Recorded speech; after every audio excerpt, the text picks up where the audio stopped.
Hello everyone and welcome.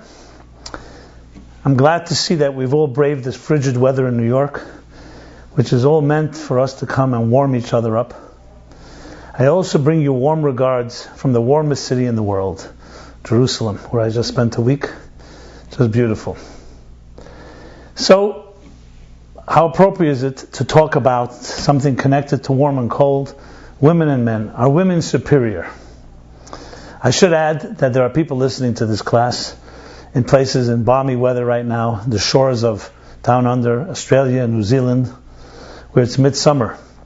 But nevertheless, the topic is a universal one. So wherever you are in the cold or in the heat, above or below, higher hemispheres or lower hemispheres, this is an appropriate topic. Are women superior?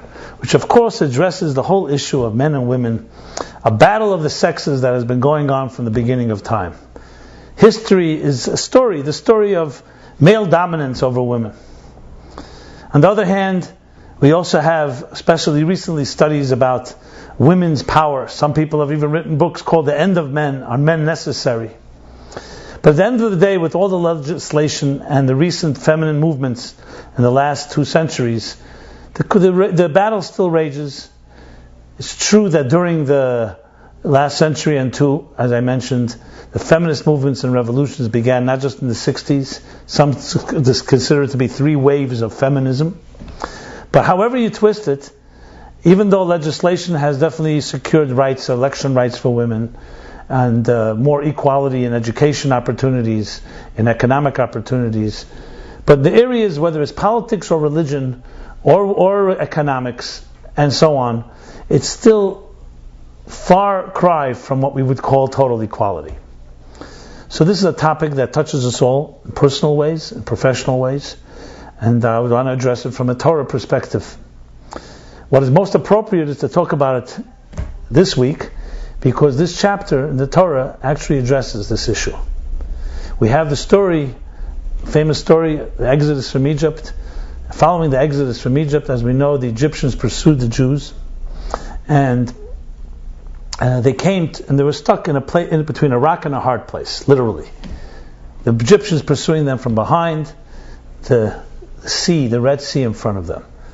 And I discussed in previous years and previous classes the different philosophical lessons that we learned from this breakdown, how Jews broke into 4 different groups of what should we do now. But tonight I wanted to focus on, as I said, the issue of male and female. Because what happened next was the Jews finally following the divine order by Yisro. They traveled, they went into the water, and lo and behold, the waters parted. This is the classical story of the parting of the sea, which has become famous for many in Cecil B. DeMille's 10 Commandments, where they used some type of technology and modern, relative to the early 60s, modern marvels of graphics on film to recreate the parting of the sea. And after the parting of the sea, the Jews went through the sea, came out to the other side. Then the Egyptians pursuing them, the seas covered and essentially drowned the remaining armies of the Egyptians, which really put a close and an end to the story of Egypt and Exodus, because after this it was over with. There was no one to pursue the Jews any longer. In song, as a song of praise and to say thank you and acknowledging, the Jews broke out in song. Oz Yosher Moshe Bnei Yisrael, the Torah tells us. The Torah tells us about the song that Moses and the children of Israel, the sons of Israel, sang.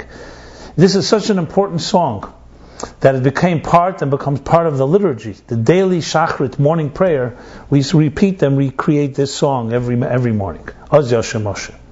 But then there's another part to the song, which comes afterwards. Just if you want to follow along, this first part is chapter 15, and it goes from verse 1, chapter 15, verse 1, Oz Yosher Moshe, and it continues on till verse 18. But then comes verse 19, and following and Moses' song with the children of the boys, the sons of Israel, comes the song of Miriam and the women of Israel in verse 19 and 20.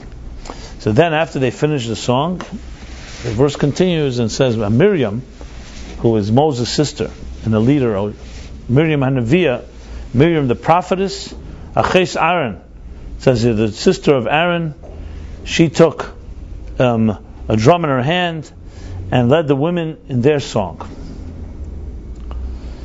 They continued the song that was sung first by Moses and the men, then the Miriam and the women sang a song as well. Okay, well, so fine. Right here, this doesn't really tell us whose song is superior and whose song is greater, and the argument can continue on. However, there's the Haftarah of this week's chapter, and for those of you who not know what Haftarah is an additional reading that after the entire chapter is read. You know, the Torah is split into 52 chapters, which correspond to 52 weeks of the year. So every week has its respective corresponding chapter, and at the conclusion, and each chapter itself breaks into 7 sections, so it corresponds to 7 days of that week. In effect, every day of the year has its corresponding section of the Torah. But if you ever follow the reading of the Torah, after they tie up the Torah scroll, after they bind it, they wrap it up. There's a final aliyah, there's a final individual is called up to the Torah, and that person is called to maftir. It's called maftir. Maftir sometimes it means the conclusion of, the ending of. And maftir is the last reading, but the reading is not in the actual parsha. It's usually a section from one of the prophets, which is, as you know, the Tanakh goes like this. The Torah is 5 books. They go for Bereshis, Shmois, Vayikra, Bamidbar, Dvarim, or the English names are Genesis, Exodus, Leviticus, Numbers, and Deuteronomy. And then comes the book of Joshua, called the Nevi'im, come the prophets, and finally the Ksuvim. So Tanakh, when we say Tanakh, it's an acronym for Torah, Nevi'im, and Ksuvim. So we read a corresponding section that's usually of the same theme of the chapter that we read that week. We find something in the book of prophets. Just as an aside, if you want to know where did this emerge from, well, it was in the time of the Romans that they decreed that it was a penalty of death penalty if the Jews would read or study the Torah. So they forbade them from reading these Torah chapters because they felt that as a threat the Jews had this Torah that they connected to. So Jews always come up with a type of solution. So the legal loophole that they found then was, yes, they said the Torah can't be read. Literally, the Torah you can narrowly define as being the 5 books of Chumash. But that they didn't forbid reading from the prophets or from the writings. So what they did then, during that period of time, the decree, they actually they found themes that were similar to the chapter, and they read it from the book of prophets. So it was really an innovative way of getting around this decree. So they ended up reading not the actual Pasha, the chapters, they would only read the Haftarah. Now when the decree was over, you'd think, okay, they would abolish the custom. But in Judaism, we always learn that everything is meant to grow. You never stop something good. Even if it grew out of something that was a negative, if something positive was added, you continue till this day.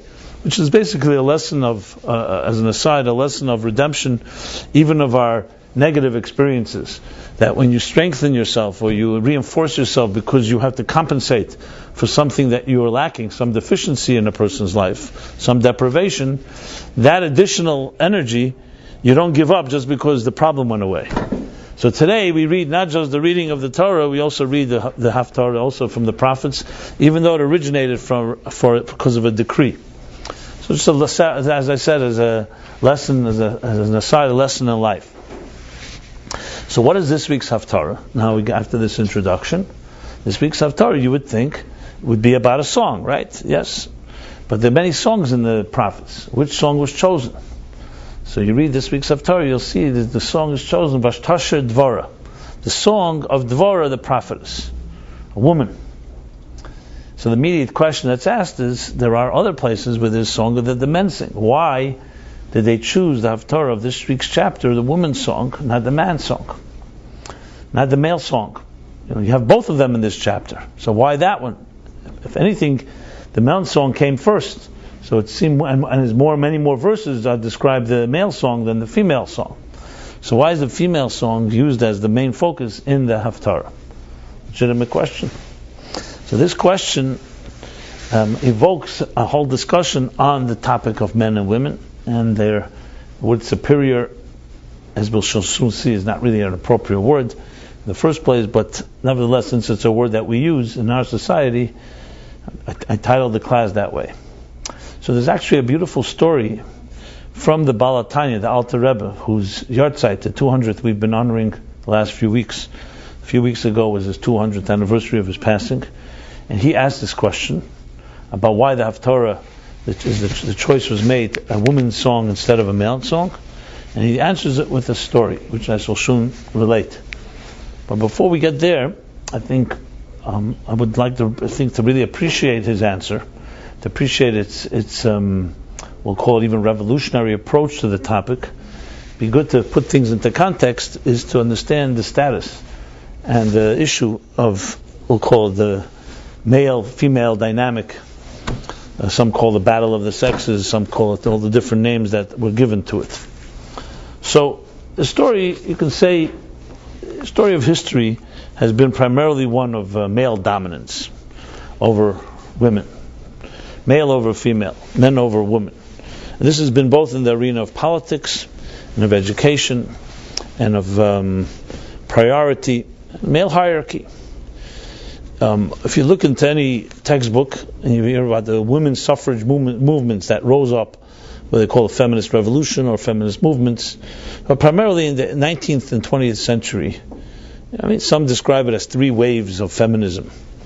But however you categorize it, it's only of the recent century or two where you find women rising against or in protest or demanding equality and challenging the dominance of the male hierarchy. And this, as I said, is on all areas, economic, political, religious, and so on. And today we live in an age, most of us are old enough to remember that the 1960s was, they called a feminist revolution. But it didn't begin in the 60s. The 60s was a part of a process. And in a way, it's been really also part of the story of history, except until the last few centuries, women never had the ability to challenge this status quo. And even with a challenge, many point out very accurately that necessarily equality has still not been achieved. You have a man and a woman who get the same education will not necessarily have the same job opportunities and the same salaries, the same benefits, and so on. Even with all the advancements of our society, and now that women have a right to vote, etc., which was also once deprived from them.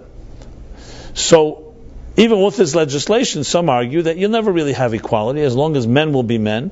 There will always be a certain type of sexism in the workplace and other places, and they will use their power, both physical power, men are physically stronger, as well as their political or other power that they can dominate. The ones in power want to stay in power. Why would they want to give it up? I mean, this is I wouldn't say necessarily the cynical view, but even many realists will say that we'll try to legislate as much as we can legislate. Obviously, you cannot legislate human feelings, and but both men or women for that matter. But you can definitely create a workplace, a legal recourse environment where you can minimize so-called abuse, whether it's sexual abuse or other forms of abuse that women have been subject to due to this male dominance. I mean, look at what's going on today in the military. The military, even today, some new announcements, but the military has been known for always having this male hierarchy.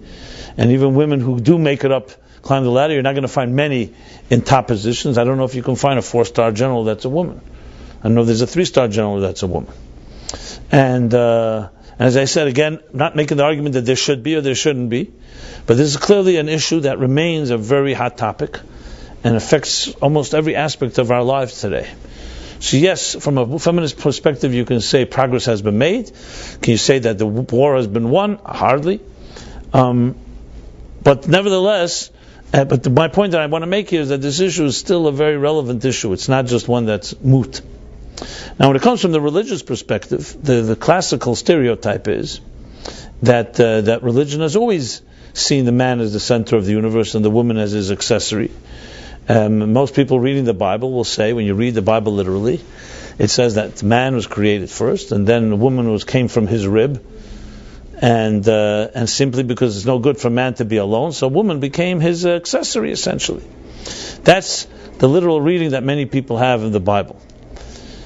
The fact is, however, it's actually exactly as I call it, a stereotype and a myth. It's not really the right interpretation at all. But I will not deny the fact that not only is the stereotype exist, but there's also justification for it, because you see, the fact is, there are many male men in the religious communities that do behave in this fashion, as if they're the center of the universe, and have definitely mistreated and treated women as being second-class citizens. So not every stereotype, even though the stereotype is a stereotype, meaning that it's not based on necessarily accurate sources, but it has been played out that way. It was like the guy that says, just because I'm paranoid doesn't mean no one wants to get me. Just because it's a stereotype doesn't mean that it has no basis. The question is whether it has basis in the God-given Torah, or it's a man-made type of creation, which is, of course, the argument I will be making. But the bottom line is, history is fraught with this issue. Almost every segment of society has been affected by it. And until this very day, with all our modern advancements in technology, there are still fundamental divisions and fundamental situations. Some say that men and women will never really be the same. Many argue that's not even healthy there, right? There's a feminist movement, a very strong so-called anti-feminist movement, that claim real feminism is not trying to be a man, it's trying to be a woman. And to play the game by man's rules is giving in and basically saying, oh, we want to win by your rules, which itself is a very sexist statement. In other words, women are participating in the male game by trying to be equals to them, which some say would be the equivalent of saying, you know what, men and women should play tennis against each other, and you should have men and women, and no longer have the distinctions, men's rooms and women's rooms and so on. Because everyone understands there is a distinction. You know, now there's the Australian Open, and there's women's tennis and male tennis. No great feminist will come and say, let them play against each other. I mean, we have what was it called? The big battle between, Riggs, Bobby Riggs and Billie Jean King. Well, that tells us what age we are when we know this. But they were both after retirement, and it wasn't so simple. You can't pit a woman and a man, not in Olympics, because they physically are made of different type of the dexterity and different type of strength. It wouldn't be fair. And no one has a problem with it. Why? Because that's not a matter of discrimination, it's a matter of reality, biological reality, a certain factual reality. Just like the fact is a woman will be always the one that carries a child, not a man. And thank God for that. They say if men had to carry children, we wouldn't have any children. There wouldn't be any children on this earth, so we wouldn't be here to talk about it. But the bottom line is that there are many, many angles to this discussion, and I can't really obviously cover them all. So I'm just going to cover some critical points, and hopefully that will allow for a discussion that can be continued. Maybe if we don't cover it all, we can continue it in future weeks. But what I want to address is obviously the core issue. You know, and I think it's critical when you talk about a topic like this to separate between what we'll call the facts on the ground, we'll call them symptoms, and the root of the issue. It's critical to distinguish between the two, because like in any given situation, when there's a problem that exists or a dilemma, you can look at the dilemma and say, okay, what can we do to fix it as it is? Or you have to look at how did we get here? So, absolutely, when you think about history, you know, there was a time where the concept of a career did not exist. Let me explain what I mean. There was a time where men and women, I'll speak in a very traditional setting, as an example, men and women met at some point, chose to get married, build a family and a home. They saw each other as equal partners in this relationship, and each one has their role to play. Now, due to the fact that probably, especially then, there was, before we're talking pre-industrial revolution, agricultural age and pre-agricultural, so labor was far more difficult than it is today. It wasn't just pressing a button and sitting at a computer. There was no automation, no industrialization. So basically, money was earned through hard labor. The person who had the ability to work harder was the one that made more money. Whether it was chopping wood, or harvesting the fields, or any other type of physical labor, because that's the only labor that existed. So your value was based on your strength, physical brute strength. So it made sense that if you're going to have a man and a woman who are partners in a relationship, and the man can carry more wood in an hour than a woman can, so it made more sense that the men would be involved in the more brute type of work, the harder work, and the woman would be involved more in the care of the home. This was a very natural and a very cooperative type of relationship. And that was that. A woman didn't want to. Why should she be bothered with going to work that hard? She would have to work twice as hard to make the same amount of money. The Talmud captures it in nice words. It says that a man goes out and toils in the field. He brings the wheat home, and the woman makes the wheat into bread. She bakes it into bread. Man goes and picks the flax of the field, and the woman turns it into linen, into clothing. In other words, the man's role was essentially more of dealing with taming the elements, the more difficult type of physical labor, and the woman's job was more the nurturing and the building of the home. So everything was working, if you think of it in that context. Besides, obviously, any relationship is always going to have some challenges, but in that context, then you think about it, okay, fine. But then came industrialization, the Industrial Revolution. And now work became a different type of environment. It no longer was based purely on brute strength. There was also ingenuity. There was now different criteria that defined the workplace. And now the career was created, a career. No one who was working in the field considered themselves as proud of being a wood carrier or a water carrier. Those were jobs you did because you had to do a job to make a living. But now the idea of glorifying work and the glorification of the workplace began after the Industrial Revolution. As a matter of fact, if you study the history of work, especially in ancient times and Middle Ages, work was actually seen as a curse, as the Bible actually says it. In the times of the Greeks, for example, the lay people who were working were considered to be the second-class citizens. The primary citizen was somebody who was a philosopher, a thinker, and yet others doing for him the labor. Labor was considered not a blessing. It came later in John Calvin, in Calvinist Protestant, called the work ethic, where you have that work became a factor also in serving God. But that's somewhat of a tangent. It's just relevant because you have to understand the world differently than it was today. So what happened, when you think about it in this context, men began to break the contract, the social contract that always existed. And that contract was that there are two partners in life, and each does their role, and together they build something greater. Now, it wasn't just about toiling in a field. Now there was a thing called an office. Or there was a thing called, as I said, something more automated, which wasn't that difficult. So, suddenly the center of people's lives, or center of men's lives, suddenly they had a new beachhead, a new place to hang out, which is the workplace.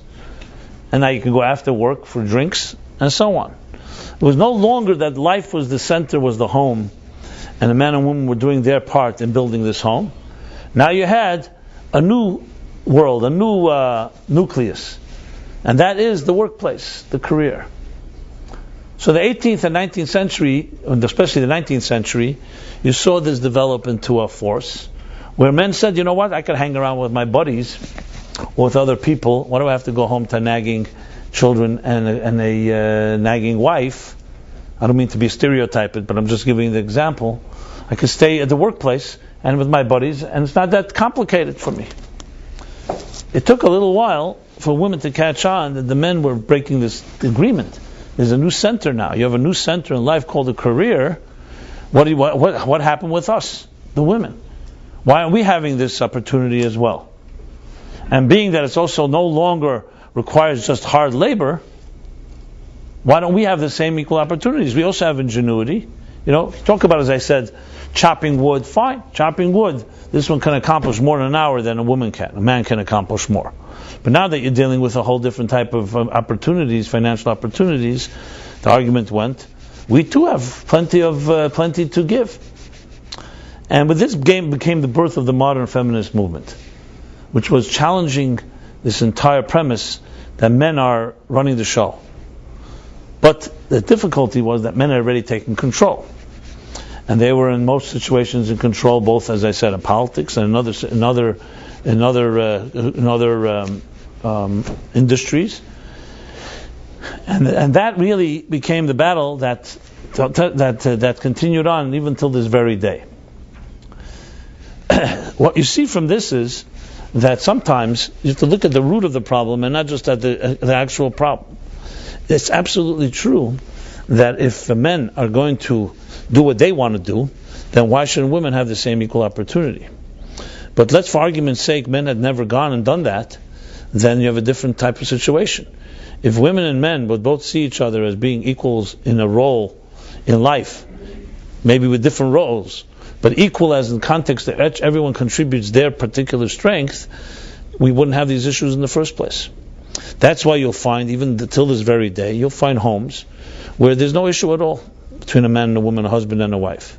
I grew up in such a home. That's how I know. I've seen other homes like that.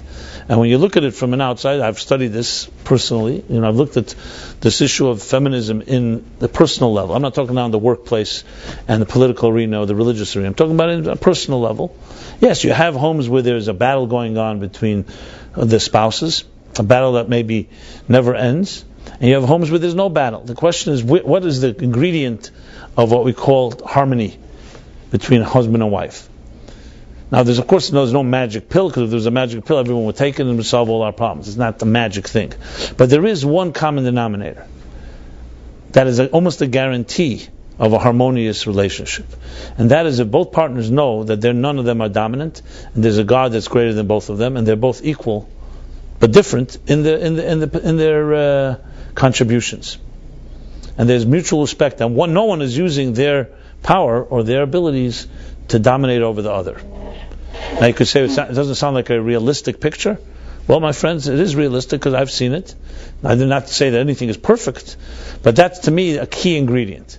Is that a guarantee? That definitely, obviously there are no guarantees in life. There's always reasons that people can have, there can be strife and disagreements. But let's put it this way, without this element that I just described, it's almost sure that there cannot really be a relationship that will work. And for the record, this isn't just about men and women, it's a relationship with people in general. Most collaborations, most so-called partnerships, don't really work out. I'm always amazed when I see the end of a film, and you see the amount of credits. It's a lot of credits back at the end of a film, right? Not just the director and the producer and the actors. You got hundreds and hundreds, if not 1,000 names there, of the costume designers and the music and the choreographers and this one. Everyone is thanked. Which really means that you had hundreds of egos that were able to get along, and the film came out. I know the argument will be made, who said they got along? You have plenty of fights, and you see... Well, the fact is, for every film that comes out, probably 100 films don't come out, because it falls apart because of egos. So you have to say, at the end of the day, it doesn't mean that they all love each other, but it meant that they all found it in their interest to work together. And I guess everybody was rewarded in their way, including the credits that they get. Which means that in a selfish world, you could find collaboration, even on a scale in Hollywood where egos are very dominant, that you could create some type of collaboration, which gives us a little hope in mankind. Why? Because at the end of the day, what happens is two partners may hate each other, but if they're dedicated to their cause or to their business, they say, I may hate you and you hate me, but I want to make money and we're making money together. Why would we destroy it? Now, I know not everybody goes by that wisdom. Some people's personal animosity ends up destroying themselves. But there are people who have that wisdom at least and say, listen, I may not like you, but at least we're successful together. My point that I'm trying to make is that success of different type of personalities is dependent where somebody is ready to look at the bigger picture and overlook the differences. So if you have a bigger picture and two people join together in that bigger picture, generally speaking, you'll find it much easier to create a collaboration. And this definitely applies to the women and men situation as well. I've obviously had to deal with this issue many, many times over my career, I shouldn't say career, I don't like that word, over my years of teaching, because people coming to this class have posed this challenge. They say, okay, you're open to hear challenges, tell me, what's the story with women and men? So I'll share with you a story that goes back almost over 30 years ago. Not mentioning names, but I remember it was maybe the second year I started teaching the class, maybe the first year, in 82, 83, 84, 1984, that is, just for the record. So I remember one evening, a gentleman who was coming to the class every week brought along his date. And And as soon as she walked in to my house, I saw that she was extremely upset and agitated. And of course I got it over, and I was the one that was at the brunt of her animosity. And throughout the class, which was more informal, those days the classes were less formal than they are today, meaning a lot more banter back and forth and so on. People didn't respect me as much as you do, and which was fine. And every time I said something, she attacked it. She would say, and I said, okay, look, tell me, what would you like me to talk about? She says, I want to challenge you about this whole issue of women. You're waxing eloquent about the Torah's spiritual truths. Let's talk about something down to earth. The discrimination against women in Judaism and the Torah. And she started listening, and I saw that she was quite informed about she knew every Jewish law regarding women, including about not being able to be witnesses and rabbis and reading the Torah and being called up to the Torah, and then thank God for not making me a woman, and women don't put on tefillin. The whole works. She went through the whole list of things. Okay, and then she said, okay, she finished and said she did this and said, so what do you got to say to that? So though I was far younger than I am today and less mature, but I was wise enough not to take her up in battle. And I said to her, look, you have very good questions, and I'm not going to invalidate them, but to be really honest and to do justice to your questions, it will require more than just one sitting here to answer them. We need a number of introductions, and we need to discuss it. I know that you may think what I'm saying is evasive, and I'm ready to be accused of that, but I'd rather talk about this in a more respectful and comprehensive way than just give you quick answers and a quick fix, because whatever answer I'll give you, you'll have probably 1,000 other questions. So I'd rather take the long, short road, the long, short way, which is discuss it more with background and context and so on. And of course, immediately she gave it to me over her head. Yeah, that's what they all say. We'll never get to it. You're just avoiding it, blah, blah, blah, blah, blah. I said, look, call me on it. You continue coming to the class. We'll talk, and you'll see. At some point, I will address it. But I don't want to address it in this type of confrontational, immediate fashion. I wasn't going to tell her that I sense that she's an angry woman and all that, because I knew that would not exactly bode well and would just feed into whatever she's accusing Judaism of. So that was not what I was going to say. So that's what I said, and she did not like it at all. But I stood by my guns, and that was that. Later, I found out after the class, the guy tells me, that she didn't even know we were coming here tonight. We were supposed to go to a movie. We were on a date, and I decided to bring her here. I said, you didn't tell her? I said, that's not appropriate, and also you put me in a position, as if what do you mean? What are you bringing a woman here? It's not fair to bring a man. It's not about a woman. You just don't bring someone somewhere where you don't tell them. You should tell her. I want to bring you to a teacher, a rabbi, whatever. Anyway, I gave it to him over his head for what he did, but that's what he did, and that was that. So obviously, it did not make things better or more pleasant, because the whole circumstance was very almost deceptive. He just left her alone without telling her. But everything you have to always look at the end of the story, not the beginning. I guess everything has its reasons.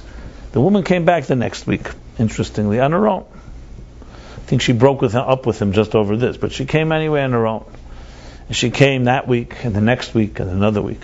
And don't trust me, the animosity didn't go away. She was very angry. Not just at me. I didn't personalize it, so I realized it was not about me. But it definitely made things very uncomfortable, because she would attack not just me, the other men at the table. It was a very tense situation. But things slowly calmed down. She would come, she would listen. She didn't always mix. And this went on for 8-9 months. I can't say she came every week, but she came pretty much almost every week, maybe every week. You remember this at all? You do? Okay. Anyway, around 8-9 months later, I guess time of gestation period, pregnancy, birthing, she came over to me after one of the classes and said she now would like to address the topic she brought up months ago that I had said that I would talk about after there was context. So I said, by all means, I'm ready to talk about it. She says, yeah, but let's talk about it. We don't have to disturb the class. we'll talk about it in private. Let's have a meeting. So I said, great. She came to my office. We scheduled time. I had more time, extra time, and I could focus on this topic solely. And we spoke about it. And I shared with her. Now, not that I hadn't discussed it at all during this month, but more directly, we were both ready to talk about it. So, and I talked about it briefly. What I said to her was, look, at the time, I didn't think exactly as I said that a quick answer is going to work, and I'm not interested in quick answers. And I said to her, in addition, your attitude was very tough. It's very difficult to discuss something in a type of when you're under attack, because then it's emotional and personal. I didn't want to get into a debate with you in a battle. And she said she fully understood and she respected that, even though she didn't like it. But she realized that I was honest and sincere, so she accepted. That's why she came back. But she said, "But I want to hear what you have to say now." Now I said, "Fine." Now we're talking very, what's the word for it? Amicably, so we could address the topic. Briefly, what I told her is some things that I said right here. I said to her, "Look, I'm not going to defend or in any way condone anything that men have done to women through the centuries and the ages, including in the name of religion. Because what happened, and I'm not going to whitewash it and minimize it. People have hurt, men have hurt women. It's true. I'm not getting into whether women have hurt men as well. Obviously, that's also the case. But we're talking about this topic. And therefore, it's very justifiable to have a lot of being angry and being upset at how men have dominated society and male hierarchies. The question, however, is that a man-made conspiracy or is it a divine conspiracy? And I have to tell you, from the Torah that I've learned, there's no question in my mind that God did not create it that way. God never intended it that way. The fact that people have distorted or have even used Torah or used religion or used their power to dominate, that doesn't have anything to do with God. So you have to know who to blame. People have free will, and people do a lot of things in the name of religion. People have also murdered others in the name of religion, and people are condescending and judgmental in the name of religion. But you have to distinguish between the two.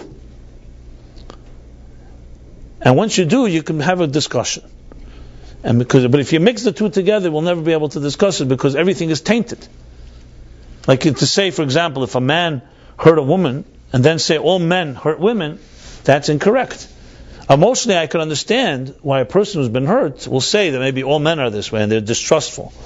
But when you think rationally, it's not that way. And she broke down in tears when I said these words. It didn't end the conversation. I'll get back to the conversation. And she said to me, I want to share with you the following. I asked her permission to repeat this, so I am repeating it. Also, I'm not mentioning names. Just saying because for me, confidence is very sacred. I would never say this, what she told me afterwards, unless I had overt permission from her. But not only has she given me permission, she herself tells the story, and she told it many times at this class during those years. She said to me basically that, I'm just giving you the short of it. She said that when she was a child, she was abused sexually, and by man, of course by man, and particularly by the religious man in her family, an uncle. The only one that put on tefillin and kept Shabbos and ate kosher, and her grandmother and everybody would think he's the biggest tzaddik because he was the most so-called religious, but he was the most abusive of all. And she said she could imagine my attitude to men in general, to religious men in particular, including when I came into your room, to your house, to your class, and suddenly I saw you. Nothing personal, and I didn't know I'm coming here. You can imagine my reaction. I want to apologize for my animosity, but that's where it came from. Now, at the time, I didn't know that was the case, but I sensed that this is something going on that's nothing to do with me. I never personalized, and I told her, I said I never took it personally.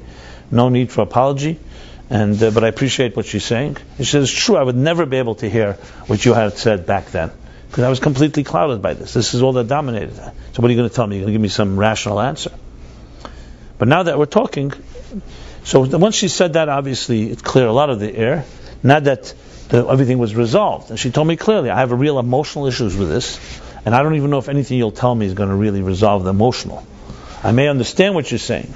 And I see you're a very intelligent woman, as you can tell, and so on. So she was honest. But once you have this type of honesty, you can have a conversation that's completely different. So I said, absolutely, let's not talk emotionally. We'll reserve that. I understand your emotional feelings. Let's talk rationally. Let's talk more in the sense of the philosophically. cognitively. They say in psychology there's a thing called a cognitive life raft. So even though emotionally you may not be able to go somewhere, you can at least, your mind goes there, so it helps you envision a situation, and then hopefully your emotions can get more aligned and feel more safe.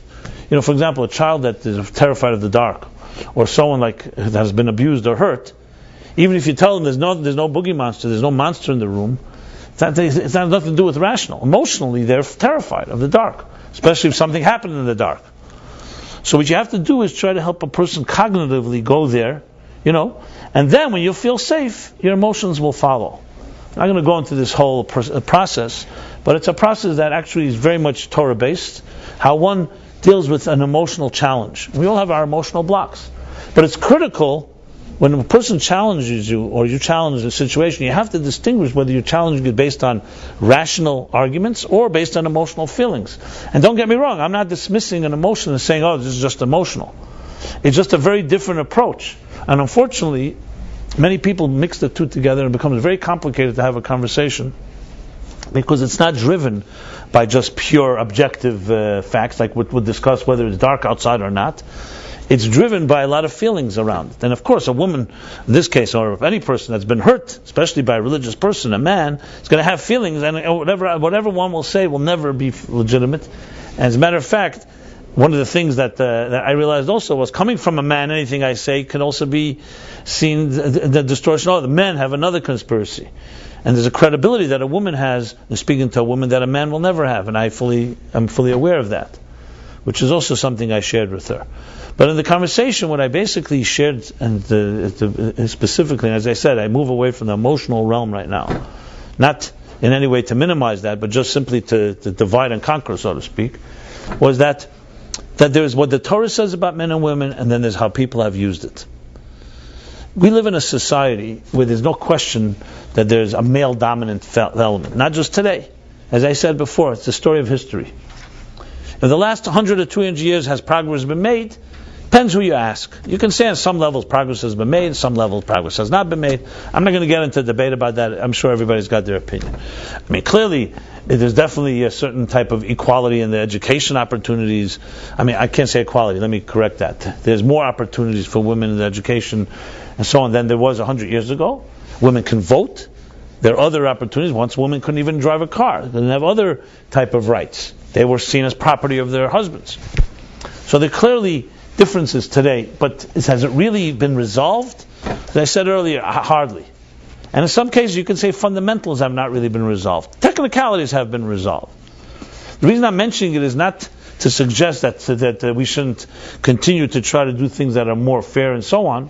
The reason I mention it is because there are fundamental problems in attitudes of men and women, both men to women and women to men, that are not going to be resolved through legislation.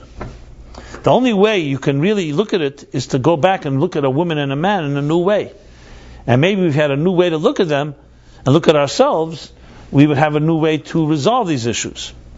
And what I submit here is that if you're going to play by the rules, or you're going to define men and women as society defines them today, psychology defines them, how we define ourselves, how the media defines us, I would submit that you will never really resolve this issue. If you go back to the Torah, and the Torah makes the claim that God created human beings, and God created men and women, and made men distinct as men, and women distinct as women. And in that context, if we could understand what the quintessential male and female is supposed to be like, not what our mothers told us, and not what society tells us, I submit we have a whole different approach to how to address this issue.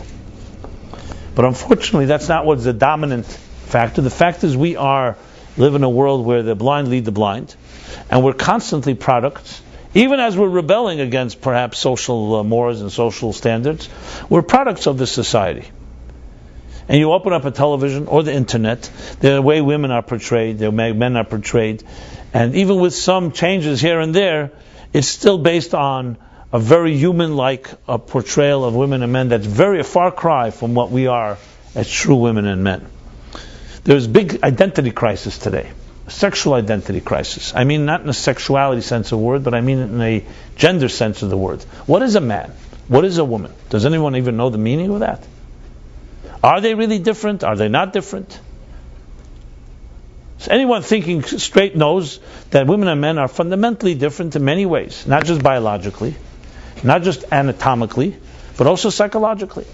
I don't know if you've read any of the Deborah Tannen's books about how men and women communicate, which are pretty solid books, well researched and scholarly, as opposed, for example, to the Men from Mars, Women from Venus book several years ago, which resonated for many, was a bestseller, but it had a lot of this pop stuff, so on. Women are rubber bands, men are cavemen, things like that. But you read many of these books that are very secular based. When I'm saying secular, meaning it's not like doesn't have any agenda in the sense of religious agenda. There are fundamental differences in women and men, and it's not just a woman is her body is different than a man's body, and that she can carry a child, and she has certain things she goes through a man will never go through, and so on and so forth. There's also, as a result, physiological, also spiritual, and emotional and psychological differences. On the other hand, there are many commonalities. Both humans. It's not like a rock and a flower, with the rock being the man and the flower the woman, of course. So there are many commonalities, but who was defined for you and I? Here, we are sitting in this room, there's some women in this room, there's some men in this room. Right? And there's out of 7 billion people, there are a little more women than men, as they say. Recently I heard from a guy who comes from Alaska. So in Alaska, there's 2 men for almost 2 double men to women there. Not sure why, but that's how it is. Maybe because the primary career there is lumberjacks, or whatever the reason is. But so the line goes. So they asked a woman from Alaska. So okay, so it should be easy to find a man because for every woman there are 2 men. So her response was, well, the odds are good, but the goods are odd. Okay, so that can be a dilemma, of course. So I told the guy, well, in New York it's also that way. The goods are odd here too. I don't know about the odds are good, but the goods are odd. Nice? Okay, good.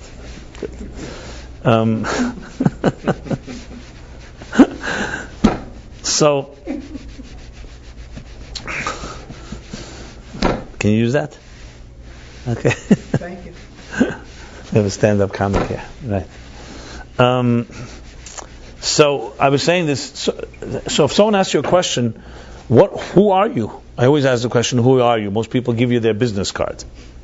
That's not who you are. That's what you do. But who are you as a man or as a woman? Not that simple to answer that question. What makes you a man? What makes a person a woman? Many people say men today are not really men. Women today are not necessarily women. I don't mean that in the literal sense. I mean it in the behavior. So the answer to the question lies of usually where you grew up. It's our mothers that are usually for women the model of what a woman is, for a man too. And our fathers are the model of what a man is. So a woman or a man growing up in their homes, that's the first place they're going to define gender. What is a man? What is a woman?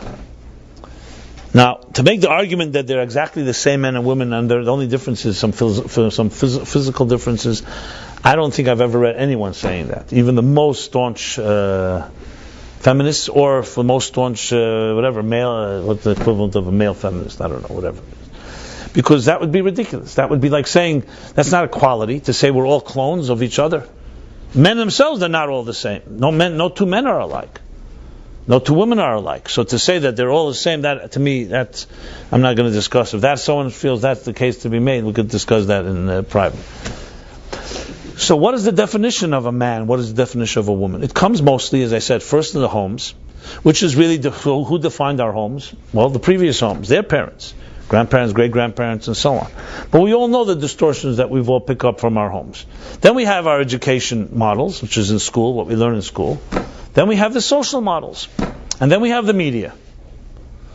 So it's no wonder that most people, someone to ask you, can you give me an intelligent paragraph distinguishing a man and a woman? Paragraph for male and paragraph for female. What is a male archetype and a female archetype? Many people find this also very, very difficult. When they hear this question, I've asked this question, they find it very uncomfortable. So someone once told me, by doing that, that's where you create real sexism. Why do you have to define it that way? And I'm not looking to do that. I'm looking to find distinction, identity. To lose identity doesn't help the situation. To say we don't really know, it's all ambiguous. If we don't know what our situation, who we are, and our identities, how exactly are we supposed to define what we should be achieving, what we shouldn't be achieving, etc., etc. The reason this topic is so difficult is precisely for what I just said. We have all been programmed to think about what men and women are a certain way. And as much as I always say it in this class that we have to get beyond our programming, when it comes to this issue, it's far, far deeper. Because it's about us personally. Everyone here is either a man or a woman. That's how it is. So there's no neutrality here. We're all either part of the problem or part of the solution. When I began so-called exploring these topics as a younger person, so I had this question myself. I said, well, how can I ever get out of the mess? Listen, I'm shaped by what I saw in my parents. And my parents by their parents. And then there's a society, and there's this, and this, and that, and that. All this shapes us. For me, the great blessing was when I began to read about these ideas in mysticism. And I saw unbelievable description of what a male, what a zocher is, what a male is, and what a female is. And it was not based on a social description. It was based on the Torah words. To me, this was very freeing. Because I realized, here's a backdrop, here's how the Torah describes male and female. And now we can go ahead and say, okay, how do I see it? So you have a very clear contrast. Without contrast, you really can't go anywhere. So contrast is a critical component here. I'm not trying to persuade anyone here, or anyone online anywhere, on the topic, on the definition, but I would submit that when you have contrasts, you can then at least talk and say, okay, give me a few, like if someone asked me the question and said about male and female, I said, listen, I'm not sure, but let's discuss options. Let's see what scholars have said. Let's see what sociologists have said. Let's see what politicians have said. Let's see what many say. And let's see what the Torah says. The more I explored this in the mystical teachings, the more I realized, the more it resonated with me, and I realized how far off we've wandered. That if you begin to hear the Torah's description of male and female, it'll shock you in most cases, in a good way. Because you'll start seeing context, you'll start seeing, here's a definition. And you start seeing, where do I stand? What do I know about myself? And I state this even for the record, even without male and female, just the idea of what is a human being for that matter. What is a human being? How would you define a human being? And I know it sounds like a simplistic question, it's not simplistic at all. You go to evolutionary biologists and they'll tell you a human being is a beast that's evolved and his intelligence has grown, and a beast that has become a dominant force, and some will even say a negative force. You have definition that's a so-called biological definition. You have others that will define a human being completely different. If you ask the Torah, what's a human being? At the beginning of the Torah, it says a human being was created in the divine image. And those verses are actually the same verses that describe what a male and female are. And the mystical teachings, it discusses male and female in the root.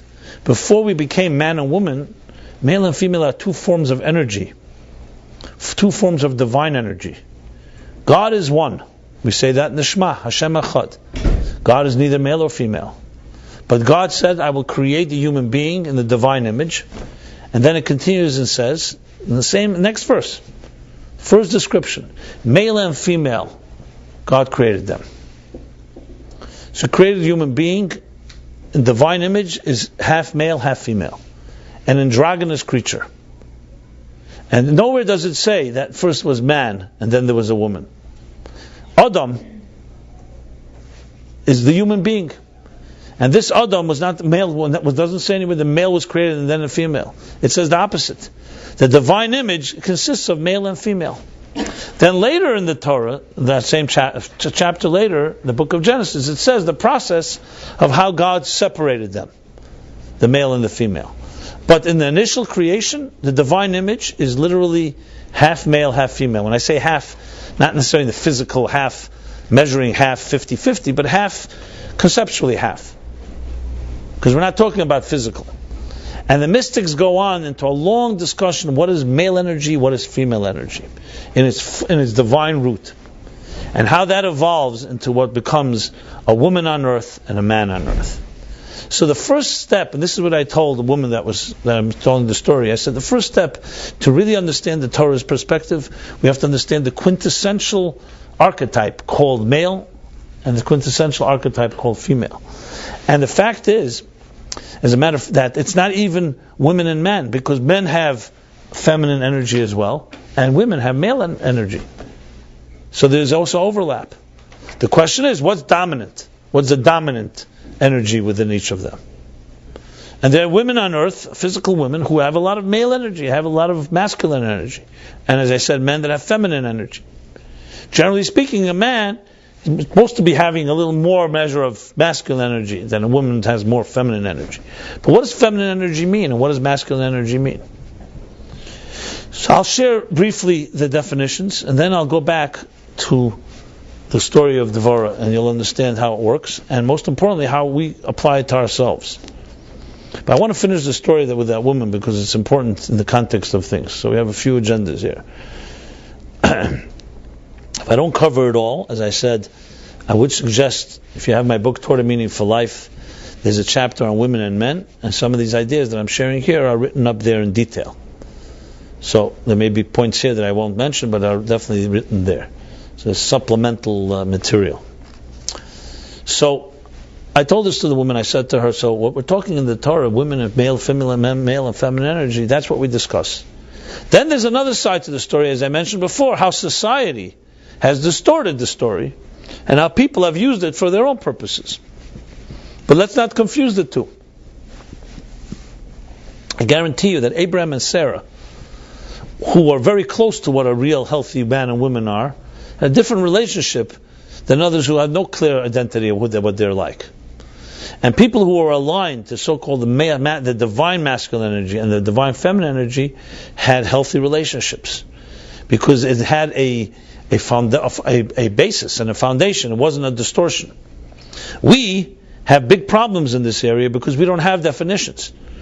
Before you talk about, let's just I'll give you an example. Make believe you have a company that has 100 employees. Let's not even say 100. Let's make it simpler. 5 employees. 2 employees. Each one has their own strength. One person is the planner. One person is the implementer. This one's a bookkeeper. This one is a great salesperson. This one's a great back-end person. You have very different strengths. And let's say one day passes, the years pass, and there's a blurring of identities. Suddenly the person who's supposed to be the implementer becomes the planner. Because the guy didn't come there, and there's a whole confusion of identities. Now we got a mess. We have a mess. You have a company, and someone comes in there and says, how are we going to straighten out this mess? And this one will say, well, he's stepping on my toes, and she's stepping on my toes. So one way to go is to try to find some compromises. Let's negotiate and make some order here. That's called a Band-Aid solution. That's not going to last too long. Because if this one's not doing the job they're supposed to be doing, and they're not living up to their identity, as much to negotiate you're going to have, the person is not capable of doing that. So it would be like suddenly the person who's supposed to be the planner is no longer doing the planning, and the person who's supposed to be the implementer has become the planner. So it's like the electrician became the plumber became the bricklayer. You're going to have one big mess. You can't negotiate this. A healthy approach is, let's step back here. 1 second. How did you become a plumber? You don't know how to fix a pipe. He says, I don't know. There was no one there to do it, so I just tried to fix it. And it lasted until it burst. Okay, fine. So now you think you're a plumber. You're not a plumber. How did you become an electrician? So you go back. Let's first define the roles, what your strengths are. And maybe we have to reorganize this whole thing. And I would submit exactly the same thing. If there's a conflict between male and female and male dominance, the only real solution is to really find out what our identities are and then try to figure out how to make sense of it. Because if you don't go with that, then it's going to be whoever's more powerful. Hey, whoever can manipulate the other. If women can manipulate men and become more powerful, so be it. You've had in history very strong women who were able to do that very well. And they use their wiles and their strengths in very powerful ways. And then, of course, it's usually the case was the other way around, men using their power. But then we're back to square one in the sense where everybody's just whoever is more powerful, whoever is more manipulative, whoever is more shrewd. The Torah's approach is, let's first identify what does male mean, what does female mean, before we start talking about differences and division of labor. Which is why it's so healthy to go back to the root.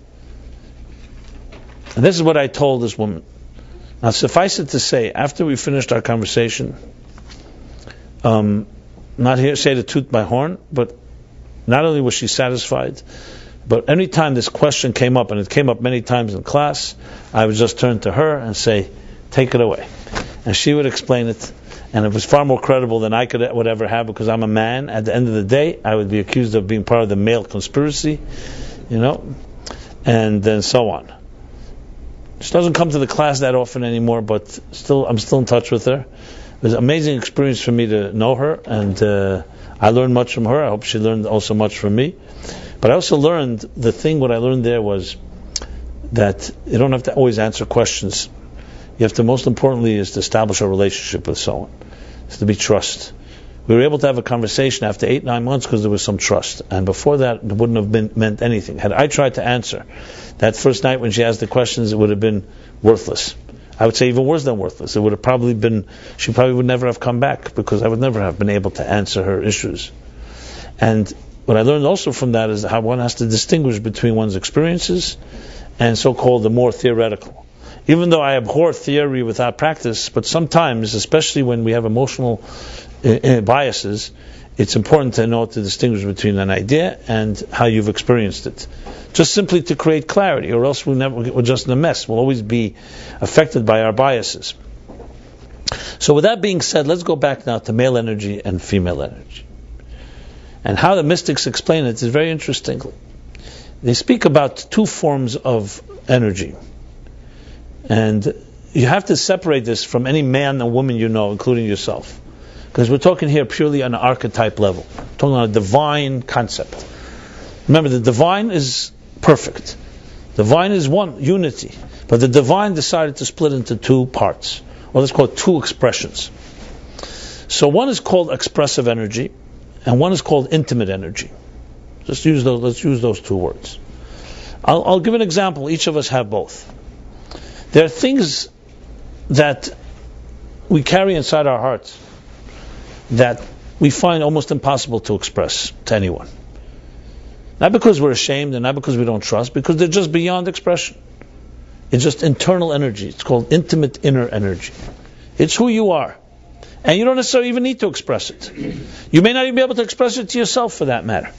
It's just something that you carry within you, and if you're a healthy person, you're in touch with this voice inside of you. It's your inner voice. Then there's another voice that's called an expressive one, another energy.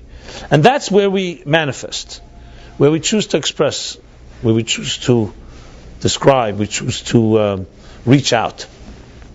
You could say it's like the extrovert within, the introvert within, and the extrovert within. So we both have both forces. In a balanced life, a person should have both. There are things that we carry, liba lepuma legalia, things that are the innermost heart. We don't express. They're not. It's not, and not because it's as I said. It's not because not because of a limitation. It's just not meant to be expressed. It's an inner experience. It's an intimate experience. A healthy human being needs to have both. You need to have the times that we connect to others, and there are times that we turn inward. This is, in its deepest root, is two forces of the divine. There's a way the divine manifests and expresses himself in a particular. When I say himself, I'm just using. I don't mean it as him, just because it's just. I'm also programmed. It's not also herself. It's not him. It really should be itself. So I apologize if it came across as being male-oriented. It's not the intention. So itself, we could say. But itself sounds a little weird. That's why I don't know. I don't know what to do. We are limited by language. It's fine. No, I'm just saying it. I'm qualifying my own expression. But we have to find words. The truth is, by the way, in Judaism, when you use him in a neutral sense, it doesn't necessarily mean male. It's just like saying, sometimes that's an expression used even in literature. Today, we're much more, because of politically correct reasons and sensitivity, himself can be mean as him as not her. But it doesn't always mean, even in literature, that him is always a male, by the way. It's, I think, when you're not distinguishing, it can be both her or a him. Like, for example, in the Declaration of Independence, it says all men are created equal. I would have written all people are created equal. All humans. I don't know if they meant men and not women, to be honest, because at the end of the day, today, but it's an interesting note. Maybe they did, because maybe they thought women can't vote, but But the point I'm trying to make here is, let's go back. So the divine essence, the divine energy, breaks into two. One is an innermost energy, and one an intimate one, and one is an expressive one. The real ultimate goal is that these two join together, and that we express even the inexpressible. Now, so in its quintessential root, feminine energy is the intimate energy, and masculine energy is the expressive energy. Now, I want to again qualify this. I've qualified it already 5 times. I want to qualify it again just in case anyone misunderstood. This doesn't mean that men are more expressive and women are less expressive, and that women are more intimate always and men have no intimacy. That's not at all. I'm not talking about man and woman now. I'm talking about feminine energy in its deepest root. If you were able to, purely the pure archetype, the seed of it all, that's what it's about. Now, these two forces of energy begin on a parallel track. So when it says that God created man, or God created a human, I should say, human, male and female in the divine image, male and female, He created them. That's what it says. God created them, actually. You were saying that God, the one divine image, has two forms of expression, male and female. And its deepest root, this is called in Hasidic or Kabbalistic terminology, Oyer. Oyer legalis, which means an energy that reveals, and an Oyer lahailim, or an energy, one that is, I should say it better, no. One is that reveals to others, and one that reveals to oneself. So one is an energy that's basically traveling inward, and the other one is traveling outward. So it's like two different directions. And this is the root of Zachar Nekeva, male and female archetype. Then God splits the two. And here, this doesn't mean they're exclusively separate. Each of them includes a part of the other. That's why I said before, masculine energy has within it feminine energy, and feminine energy has within masculine energy. So it's not mutually exclusive. If it was mutually exclusive, would be one force would be only inward and one would be outward. No, we have now both. And as the Kabbalists explain, this evolves to a point where, when it finally evolves into the physical plane, you have a man called Adam and a woman called Eve. Now the interesting thing is, Adam comes from, why is he called Adam? Because he comes from Adama, he comes from the dust of the earth. Why is Chava called Chava? You know the name, reason? She's called the mother of life. It's pretty interesting. One is called dust and one is called mother of life. Which one would you rather be? And I'm not suggesting this in a superior way, because I want to qualify everything I'm saying here. Based on this principle, the word superior doesn't even belong. Superiority and inferiority are human terms, man-made terms, created for whatever reason. Human beings need to feel a type of superiority over one another. When it comes to the divine level, the word superior is a meaningless word. Mozart, when he presented his first composition to the Archduke, who thought he was a connoisseur of music, he said to Mozart, beautiful, beautiful composition, but far too many notes. This is what this expert. So Mozart purportedly replied, yes, Your Majesty, but not one more than necessary. Okay, so we have 75 trillion cells in the human body. Can someone tell me which cell is superior to the next? It's a ridiculous question. What kind of statement is that?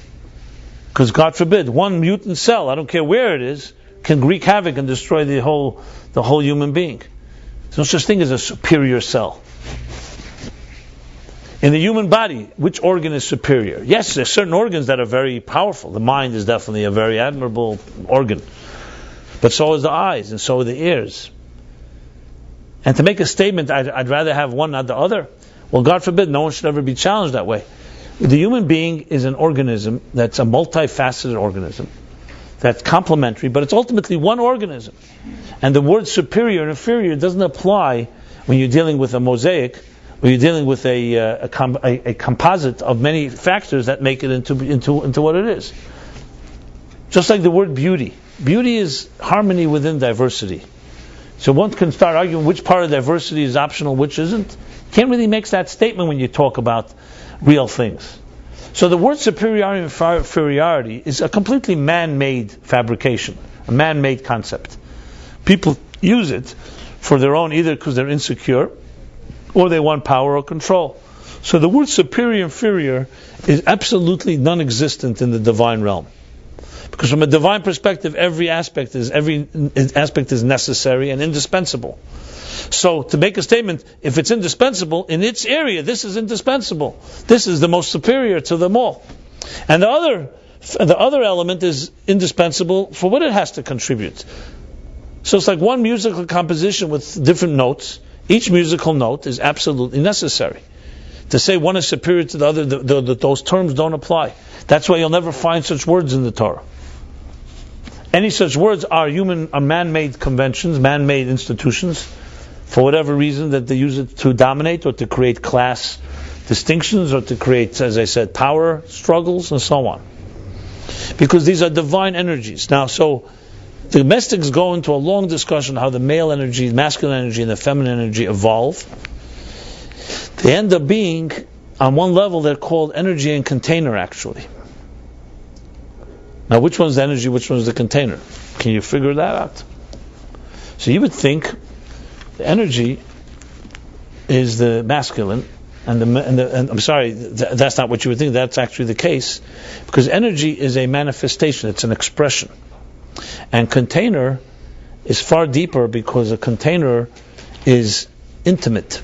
An energy without a container is like a force without a place to be grounded. It would be like someone sharing an idea, but there's no one to listen.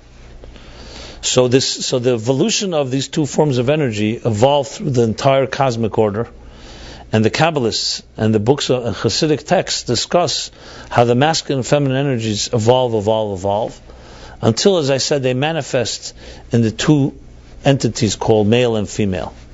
But this is male and female in the purest form, before society and before the media and before anyone has distorted them. They each have their particular role. In most situations, male and female are very, very common, similar.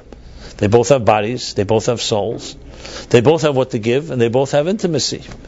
But if you break it into the pure identity archetype, the feminine, as an expression goes, called kfuda bas melech prima. The glory of the princess, the glory of the daughter of the king is within. And the masculine energy is a without type of energy. Which is why, this is the reason why men are generally physically stronger and women are weaker. Because you talk about brute strength, you talk about pure power, it's more of a masculine type of energy. If you're talking about intimate strength, women have more power there. So, for example, in other words, the power of subtlety is an inward, an intimate force. The power of aggression is a masculine force. Now again, in a distorted society, you could have men that are far more intimate or far more subtle, and women that are far more aggressive. That's because there are distortions, and there's also overlap. But in the purest form of the word, both are necessary, and a man and a woman coming together, each one will help the other, they'll help complement each other and bring out the strengths in each of them. So feminine energy within a man is the ability to be intimate, to be subtle. You'll see also biologically the way men behave, even sexually. They're far more expressive. It's an expression thing. And a woman is far more, for a man you could say love is a verb. For a woman, love is a noun. It's a very big difference. One experiences it as they make love, and another one says, I am love. That's how the Kabbalah distinguishes between male and feminine. Now, as I said, the key here is to know how to align that with who we are as we stand today, with all our distortions and all that we've gone through. But in the purest form of it, that's how it comes down to. Verb and noun. It's a very big difference. One is a state of being, and one is an act. A man can act, and a woman can be. And they're very, very different. That doesn't mean that a man cannot be and a woman cannot act. As I say again, there's plenty of overlap. But there's also, as I said, the archetype of feminine is this, and the archetype of male. So the truth is, we really can't really dissect them to the point where they're completely separate, because there's no such thing as pure feminine energy without some masculine element. There's no such thing as pure masculine energy without some feminine element. But to have an intelligent conversation, we have to speak about them in so-called pure forms, and then apply them to our lives. That's a very important qualification that I just made. So it's really two forms of energy that's inside each of us. A healthy woman will be described more like in the feminine description that I just gave now. Now, the interesting thing is that you find many episodes in the Torah that will that are explained based on this story. When you say who is greater? Abraham and Sarah, husband and wife. Mordechai and Esther in the Megillah. Purim is coming next month. So no question that Mordechai and Abraham both respected greatly by Esther respected Mordechai, her uncle, as Sarah respected her husband Abraham. And yet you find that in both cases, the following. When it came to a fundamental issue about how to behave with Isaac and Ishmael, and Abraham resisted sending Ishmael away, God says to Abraham, listen to your wife Sarah. When it comes to Mordechai and Esther, so it says Esther followed Mordechai's orders. But what is the Megillah called? The Megillah is not called Megillas Mordechai. It's not called Megillas Mordechai Esther. It's not called Megillas Esther and Mordechai. It's called Megillas Esther. Why is the Megillah called on the name Esther? Mordechai was a critical hero and factor in the story. He actually is the one that instructed Esther. Because there's instruction and then there's doing. Esther was a state of being, and she captured the real story of Purim. When it came to the key differences, when it came to teaching Torah, Abraham may have been a greater master than Sarah in pure knowledge, in pure expression of that knowledge. But when it came to a subtle understanding of what is right for the future, what's the bigger picture, the one that's trusted is the intimate one, the one that has that subtle sense of what it really is, not just someone that, as I said, not just the one that is the verb, but the noun. And you'll find consistently through the Torah these two dimensions. Which brings me now back to this chapter, the two songs, the song of the men and the song of the women. And the Haftarah chooses the song of the women. So the Alter Rebbe asks the question, why? And he tells the following story. The story goes like this. It's a long story, but I'll sum it up. There was the time of the Baal Shem Tov, and there was a couple who were very beloved in the city. The man had made a lot of money, and he was very charitable, and he helped many people. And the woman was also very kind and hospitable, and it was just a loved couple. But everyone also felt sad for them. They felt sad for them because they both, especially the husband, always felt that he never had the opportunity to be a scholar, to be knowledgeable, because at a young age his parents died. He was forced to go to work, and he never had the opportunity to learn, to study. So as much as he helped and as much as he built, he was always deeply disturbed about this. And whenever he had free moments, he would go out into the woods and just cry to God and say, why did you not give me the opportunity to also know something, to be scholarly, not just to help people? It really sincerely bothered him. One day, he's out in the woods praying, and he meets this mysterious man, elderly man with a walking stick, and he sees him crying. He says to him, "What's bothering you?" And he tells him a story that he says, I grew up, no opportunities, I had to build. Thank God, God blessed me. But what I really want, and both me and my wife really want, is that we have a home that's also we could say something that's scholarly, something knowledgeable, not just host people, but want to be able to communicate, to know some Torah. So the man said to him, "How important is this to you?" He said, "I'd give my whole life for this. I'd give all my money for this." And he was very wealthy. So the man said to him, "You know what? I'll make a deal with you. If you give away everything, I will teach you Torah, but that's the deal." So immediately he jumped on it and said, "Absolutely." He says, "No, don't jump on the deal. Don't agree until you just go home and discuss this with your wife. And you come back here next Tuesday, a week from today, and you'll tell me your decision. And then we'll decide. And then we'll come to an agreement if you agree." He comes home, he's so excited, he runs in and tells his wife, He says, you know what happened? I met this man.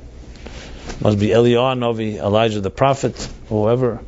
He made this offer. What do you think? She said, absolutely, of course. Not even a question. But on one condition. Tell the man, the condition is that you'll do this and you'll go, whatever he says, we'll give everything away, including our home, our field, everything. Condition is we want to host him for Shabbos. You should come to eat to us for Shabbos.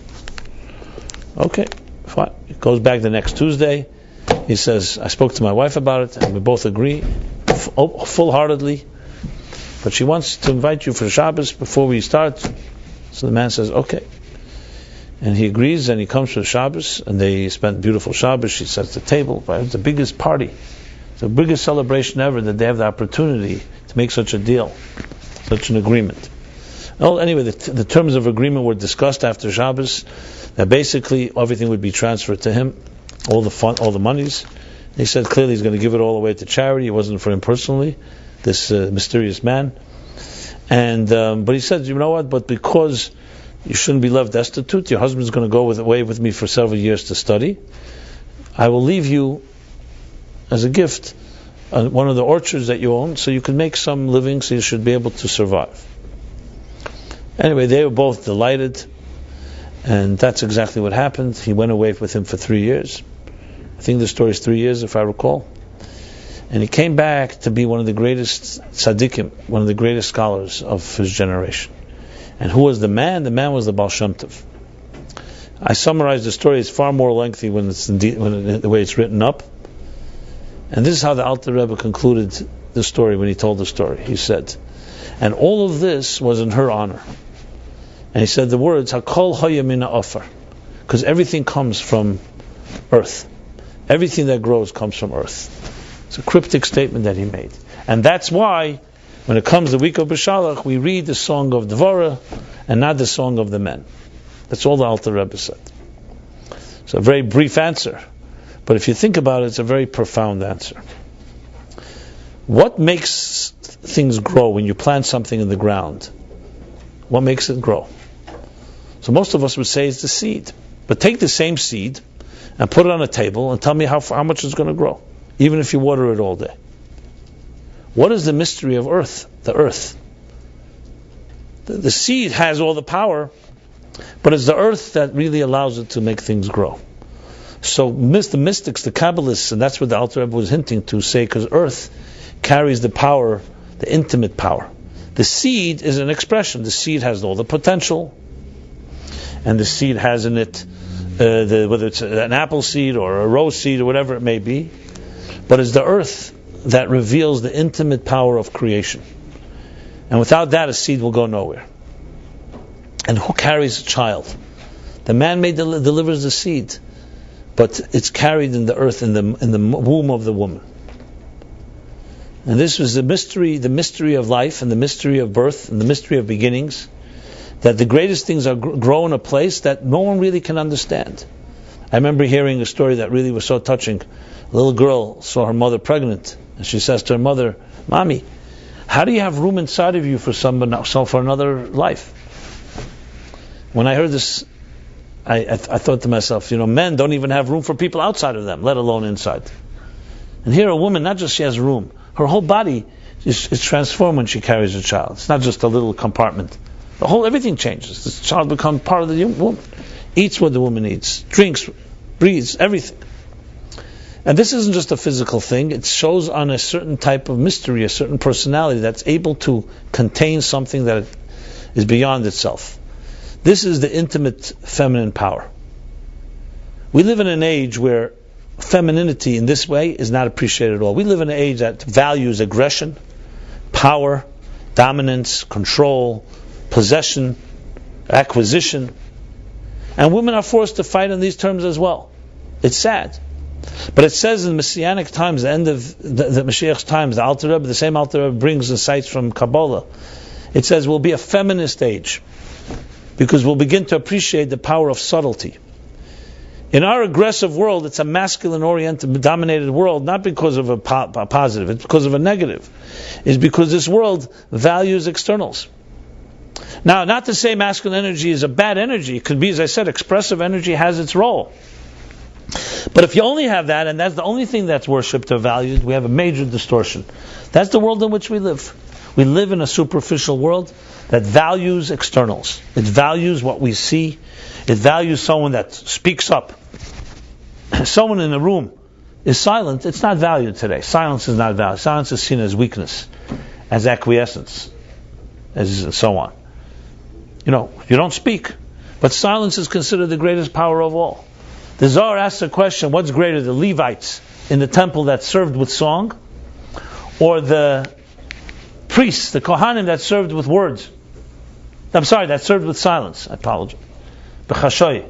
When the priests would bring the incense or the other offerings, it was all done in silence. The Levites would sing. So tell me, what's more powerful, song or silence? Well, there's always the sound of silence, but what's more powerful, song or silence? And the Zohar answers, silence is more powerful than song. Now, we have to qualify. That doesn't mean song doesn't have its virtue. Listen, we all know what song can do. Song is expressive energy, and good song expresses very deep feelings. But something about silence that no song can capture, no words can capture. It's intimate experience. That's why you'll find people in a very intimate moment, no sound comes from them. Sound is expression. And yes, as I said before, God wants that we should express the inexpressible, that even silence should be expressed in song. But silence is fundamentally more powerful than sound. The earth is more powerful than the seed. And the secret of birth that takes place, especially from conception, in the 9 months that a mother carries a child, is a silent period. What do we even know what's going on inside there? It's a mystery. The early stages of a child's life, when a mother cradles that child and nurses that child and nurtures the child, these are invisible moments. These are things we don't even remember when we get older. But in those invisible and inexpressible moments is the most powerful, intimate energy. And that's why the Alter Rebbe says, that's why we sing the song, we say the Haftarah, the song of Devorah, because it's a far more intimate song than the song of Moses and the sons of Israel. Now we still have both, because we need both. And we need a complementation, as I said, a partnership. But if you talk about what is the most powerful force, the most powerful force is the power of silence. So in the final equation, the question I asked whether women are superior is not a good question. It's not accurate. There's no such thing as superior, as I said. If you want to talk about in the world of superior inferior, women are superior. But the truth is they're not. Because they both are divine forces, male and female. Both complement each other. And there's no words of superior inferior in that universe. All we can talk about are two different roles.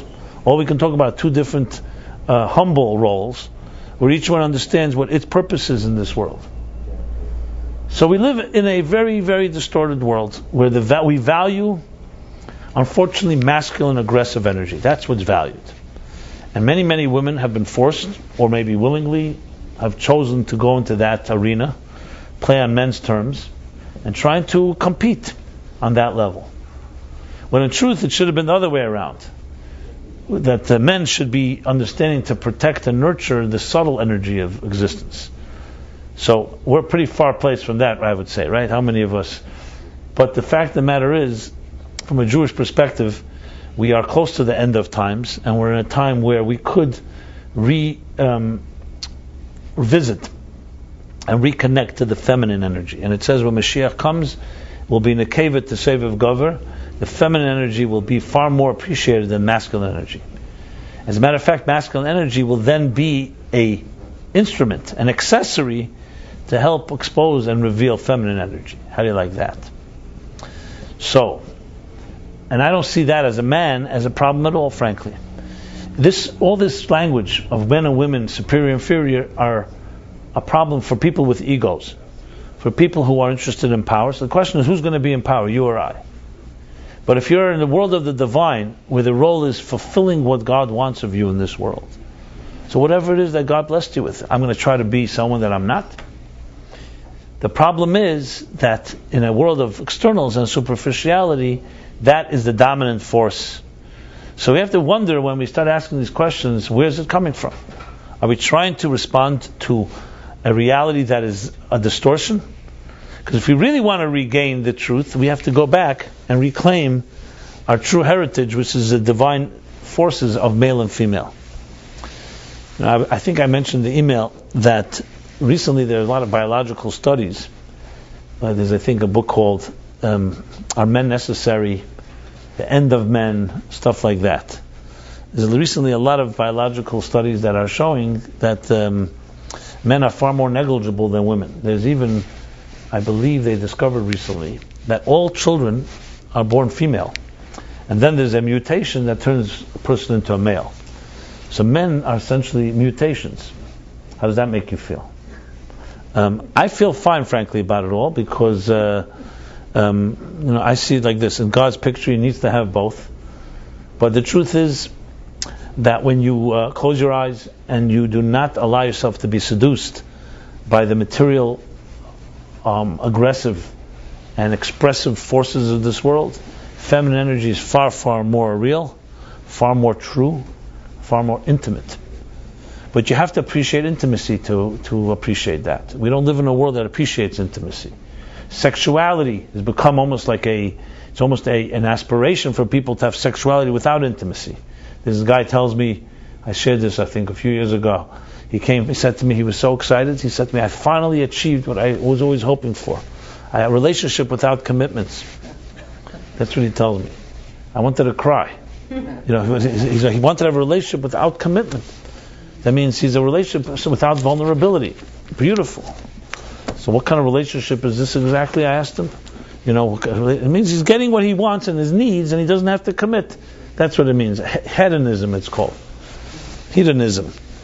And for many people, this is considered a virtue. So when someone doesn't appreciate it, someone says to me, explain to me why intimacy is important. Being an intimate human being, having a deeper sense of vulnerability, celebration of your vulnerability, a sense of subtlety. Can you really explain to someone the virtues of subtlety? They say, why is it important to be subtle? Why can't I just let it all hang out? I mean, what is one to say? Anybody has any words? I don't even know what to say. And I usually am not at loss of words. What do you tell somebody who doesn't begin to ask you the question? It's like someone saying, why should I be human? Why should I be sensitive? It's a reality. And anyone that has experienced that type of intimate subtlety and reality knows that it's far more real than anything in life. Not that it's valued in this world. And not that you can buy it and sell it, because it's not a commodity. You can't sell intimacy. You can't sell love. You can't buy it. But it is the reality of existence. And there's no question that a noun and a state of being is far deeper than any verb and any expression of something. You can talk about something, you can express it. But to be it, there's nothing greater than to be. To be is far greater than to do. It's like that story, it's like when you say, it says in the future, it say the world will be filled with divine knowledge as the waters cover the sea. So if you ask a question, can a fish become wet? Can water become wet? Of course not, because water is wetness. Dry things become wet because it's an experience. But when you're it, you don't have to experience it, you are it. This idea of a world of duality where there's a subject and object, I'm here and now I experience something, which for us is like a great thing. Hey, I've traveled here and I experienced this, I experienced that. Think about it for a moment. The true experience of something is being it, not experiencing it. And when you're it, you don't have to even know how to you don't need... Experiencing something means it's already outside of you and you're assimilating it, you're integrating it. To be something is far, far greater. So when you talk about the feminine energy, it's to be, and masculine energy is to experience. What we want and what God's plan is that in a world of experience, I want you to figure out how to be and to join these two worlds. That's the challenge. So when you talk about masculine song and the feminine song in this chapter, because it's in the silence of the womb, it's in the silence of the embryonic waters where life is created. And that's something that is absolutely intimate and cannot be explained or expressed. And we all have, as I said, both forces within us. The question is, which is the dominant one? Now the challenge, of course, is how do we now take this and apply it to who we are today? Because clearly none of us live up to our archetypal quintessential masculine energy or archetypal quintessential feminine energy. But I'll tell you this, when you begin to appreciate these ideas, you can begin to recognize, and it resonates within you, the experience of these ideas. And once you experience that, that's when you begin to find some thicken, some healing, some, I would say, some relief. Because the key is to find the voice that resonates with inside of a person. We don't live in a world that respects, as I said, intimacy, subtlety, vulnerability. As a matter of fact, it steps on it and abuses it.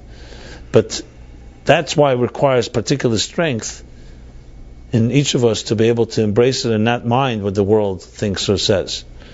So we have a chapter like this that tells us this story and tells us that we have the ability to hold on to it and build our own little small intimate communities, because there are other people. You have to find like-minded people that feel or think the same way we do.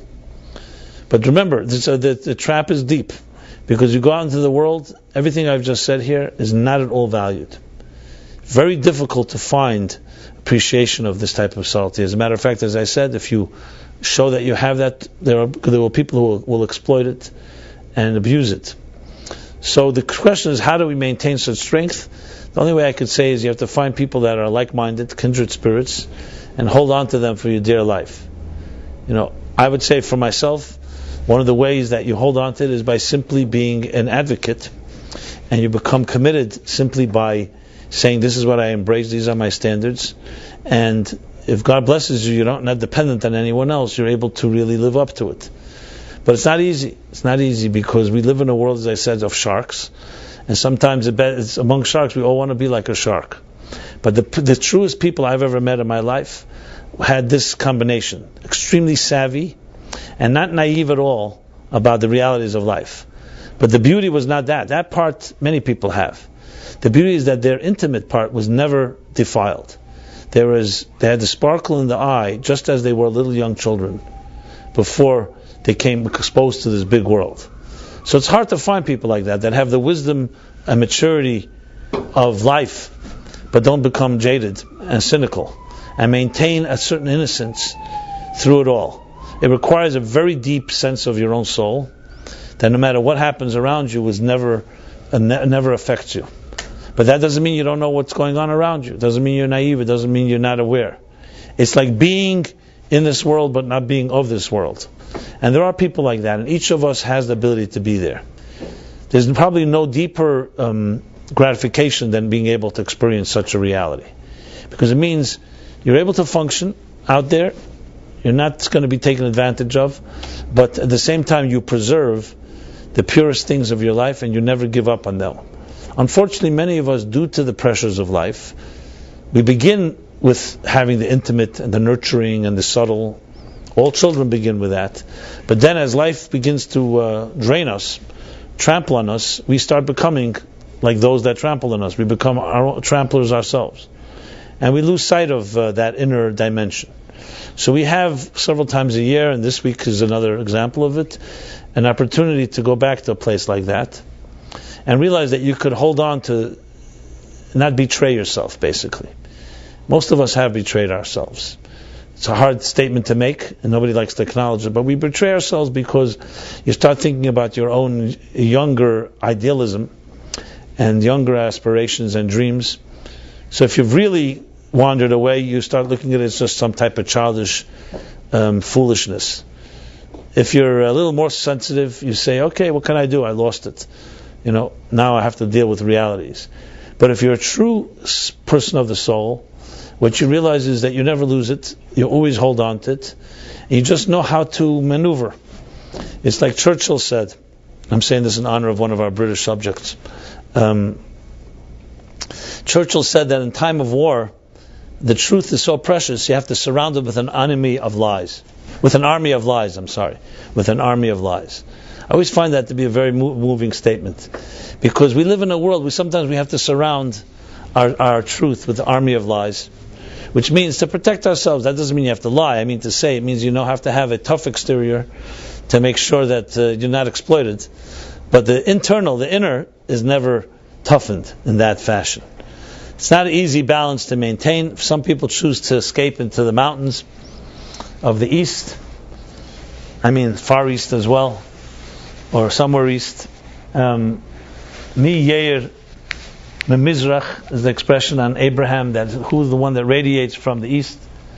And some people need to escape onto the mountains or into the valleys. The challenge is, how do you stay in New York and in the marketplace with all the toughness required and still maintain that? That is an achievement. But it's absolutely doable. So I hope you all are able to find that strength within yourself, and hopefully we all can help each other maintain it. But it's the secret, really, the real secret of life is to be able to hold on to that inner place. And that is ultimately far more feminine than it is masculine, to be honest. But as I said, they're not mutually exclusive. Both are necessary. They both are meant to help complement each other. One protects, and one emerges, and one creates. So as I said, one is a noun and one is a verb. Feminine energy emerges. Masculine energy projects. And the key is to find a balance between the two. So I'm sure this topic is far from exhausted, and I'm sure there are many, many questions. And I know you've given me one question that you've asked me to answer.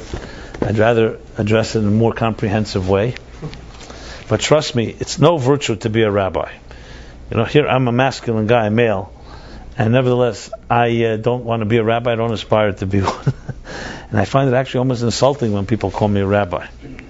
But I want to say one more thing, because I got a text right before this class, without mentioning, but the text says like this. She says, that I should dedicate the class to, this is to Gitti's brother, Shmuel Chaim ben Yisrael HaKoyen, on his Yachait, which is on the 10th of Shvat. So I'm dedicating the class to this person. I can't help but also say, without mentioning names, that this text came with these words: even this superior woman is too cold to come in to the class, so she'll see me online. Okay, well, so who's superior? The men that braved it, or the women that stayed home in the warmth of their bubble baths to watch this class? I just had to add that into the equation. But the point is, there are women here and there are men in the class, so I don't think we can establish anything based on that. And I'm sure there are women and men watching the class as well. Today with technology, let's not be deceived. Some of the people that look so tough on the outside are the kindest, warmest people. They say a porcupine has the softest underbelly. That's why God blessed it with such strong, sharp needles to protect its underbelly. And finally, since I'm using what we call marine analogies, I should use it in porcupine, not marine life, but there's the pearl analogy. A pearl, natural pearls that come from oysters. You know how the pearl is formed?